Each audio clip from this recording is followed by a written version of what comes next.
Assalamualaikum warahmatullahi wabarakatuh. Perkenalkan, saya Nurmalinda, NIM 1761369. Di sini saya akan menyetor hasil hafalan farmakologi. Yang pertama, nama obat salbutamol, kemudian contoh brandnya yaitu Salbufen, Basal, dan Sentolin asma dan Promosal. Kemudian bentuk sediaan dari masing-masing brand yaitu tablet dan kapsul. Kemudian kekuatan sediaan dari masing-masing brand yaitu 4 mg dan 2 mg. Kemudian indikasinya yaitu untuk mengatasi sesak nafas. Kemudian off-labelnya yaitu bisa digunakan untuk alergi makanan.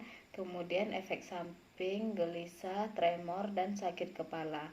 Kemudian interaksi obatnya yaitu dapat menghambat efektivitas obat dan meningkatkan resiko sesak nafas. Kemudian bisa digunakan bersama dengan obat golongan beta blocker. Kemudian mekanisme kerjanya yaitu salbutamol bekerja sebagai obat antagonis beta 2, yakni akan melemaskan otot, kemudian serta dapat memperlancar saluran pernafasan dan rahim. Kemudian cara pemberian dapat diberikan secara oral. Populasi khususnya itu pasien dengan penyakit GAF, misalnya aritma, kemudian diabetes mellitus, glukoma, dan gangguan ginjal, dan anak-anak, orang tua, dan pada ibu hamil dan ibu menyusui.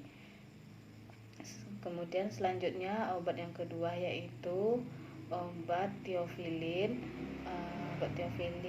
Contoh brandnya yaitu Asmanol, Bronpopilin, Aritmasoho, Lipagron, dan Teosal. Bentuk sediaan dari masing-masing brand yaitu tablet, kapsul lunak, dan sirup. Kemudian kekuatan sediaan dari masing-masing brand yaitu 12,5 mg, 150 mg, 43 mg, 3 mg, dan 0,5 mg. Kemudian indikasi untuk pengobatan asma dan efek sampingnya yaitu insomnia, ruam kulit, diare, mual, dan muntah. Kemudian interaksi obatnya yaitu pemberian bersamaan dengan tiofilin bisa menyebabkan konsentrasi tiofilin menjadi 2 kali tingkat lebih besar. Kemudian mekanisme kerjanya yaitu tiofilin bekerja dengan cara mengendorkan otot di saluran pernafasan sehingga udara dapat mengalir lebih lancar dan proses pernafasan lebih mudah.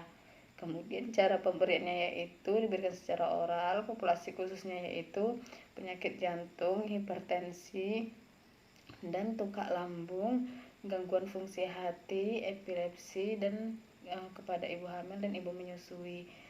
Kemudian obat selanjutnya yaitu aminofilin. Contoh brandnya yaitu aminofilin, Decafil, Piloxotil, dan Paminol. Bentuk sediaan dari masing-masing brand yaitu tablet selaput, dan cairan injeksi. Kemudian kekuatan sediaannya yaitu 150 mg, 200 mg, 225 mg, 24 mg per mili. Kemudian indikasi untuk pengobatan asma, kemudian off-label untuk menangani gagal jantung atau gangguan pada bayi prematur. Efek sampingnya itu alergi pada aminofilin, dapat menyebabkan aritma dan aritis. Kemudian interaksi obatnya yaitu penambahan obat bisa menghambat metabolisme tiofilin atau menghentikan obat yang diberikan secara bersamaan, dan juga dapat meningkatkan metabolisme tiofilin. Kemudian mekanisme kerjanya yaitu aminofilin dapat bekerja dengan cara melonggarkan saluran pernafasan sehingga sebelumnya menyempit, sehingga udara dapat mengalir dan menuju ke paru tanpa hambatan. Kemudian cara pemberiannya dapat diberikan secara oral. Populasi khususnya yaitu penyakit jantung, hipertensi, tukak lambung, gangguan fungsi hati, epilepsi, dan kehamilan dan ibu menyusui. Kemudian selanjutnya obat, yaitu obat nizatidin. Contoh brandnya yaitu Exit, bentuk sediaannya itu kapsul. Kekuatan sediaannya itu 150 mg dan 300 mg. Indikasinya untuk pengobatan tukak lambung. Efek sampingnya itu berkeringat. Interaksi obatnya tidak dapat menghambat metabolisme obat di hati oleh isoniazid CYP-HT, dan kemudian mekanisme kerjanya itu dapat menghambat siang hari busal dan dapat merangsang sekresi asam lambung. Kemudian cara pemberiannya dapat diberikan secara oral. Kemudian populasi khususnya pasien dengan gangguan ginjal, waktu paru rata-rata 2,1 jam, ketika clear adalah 50 sampai 75 mili per menit. Kemudian 4,1 jam ketika clear adalah 10 sampai 4,9 mili per menit. Tergeser antara 3,5 sampai 11 jam pada aritmik. Kemudian obat selanjutnya yaitu adalah ranitidin. Contohnya yaitu Acren, Rontamin, dan Renibel, dan Reatin. Kemudian bentuk sedianya itu cairan injeksi, tablet salut selaput, dan sirup. Kemudian kekuatan sediaannya yaitu 25 mg per mili, 150 mg, dan 15 mg per mili. Kemudian indikasi obatnya yaitu sebagai obat tukak lambung. Kemudian efek sampingnya yaitu gangguan penglihatan. Kemudian interaksi obatnya yaitu dapat meningkatkan ke sistem isonenzim hati infotro dan dapat menghambat sistem isenzim CYP adalah 2 kali lebih kecil dari ranitidin. Kemudian mekanisme kerjanya dapat menghambat sekresi asam lambung basal siang dan malam hari. Kemudian meningkatkan sekresi asam lambung. Dan cara pemberiannya secara oral dan injeksi. Populasi kasusnya pada individu dietri dapat meningkatkan substansial pada individu serosis, reliabilitas oral, kemudian dapat meningkatkan sekitar 70%, dan konsentrasi serum ranitidin dapat lebih tinggi karena penggunaan metabolisme lintas pertama. Kemudian obat selanjutnya yaitu adalah obat lansoprazol.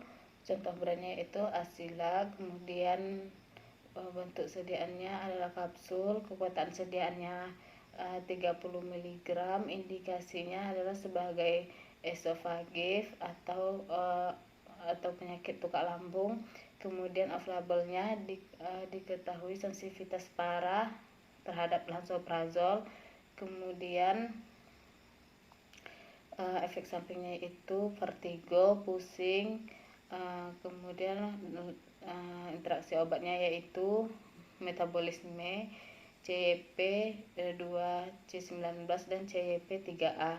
Kemudian mekanisme kerjanya dapat menghambat asam lambung basal dan testimulasi. Kemudian cara pemberiannya secara oral. Populasi khususnya yaitu kehamilan dan ibu menyusui, dan lansoprazol oral dan kepada pasien mempunyai riwayat gangguan ginjal berat.